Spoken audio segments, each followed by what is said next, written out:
ஆண்டவர் கேட்குறதெல்லாம் எதை கேட்பாருன்னு பாருங்கள். பேதுருக்கிட்ட வந்து கேட்பார், நைட்டு முழுக்க பிரயாசப்பட்டு எனக்கு ஒன்றுமே கிடைக்கல, இப்போ என்ன கிடச்சிருக்கு?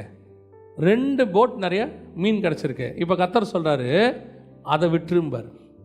அப்புறம் எதுக்கு ஆண்டவரை பிடிச்சோம்? நான் பண்ணு சும்மா தானே இருந்தேன்.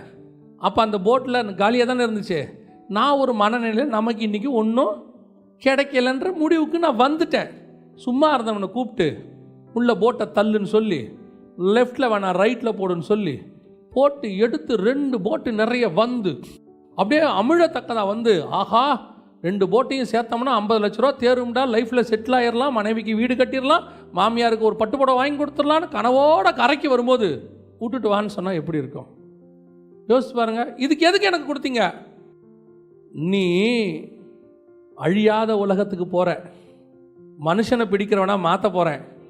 அழியிற உலகத்தில் இருக்கிற இதை உன்னால் விட முடியுமா? ஏன்? இந்த மீன் அழியும். இந்த மீனால் நீ வாங்க போகிற சொத்தில் வரக்கூடிய வீடு அழியும், அந்த வீட்டில் இருக்கக்கூடிய பொருட்கள் அழியும். ஆனால் ஒன்றே ஒன்று அழியாது, அது உள்ளே இருக்கிற உங்கள் ஆத்மா மட்டும் அழியாது. அதை வருமா, என் கூட வருமானு கேட்குறாரு.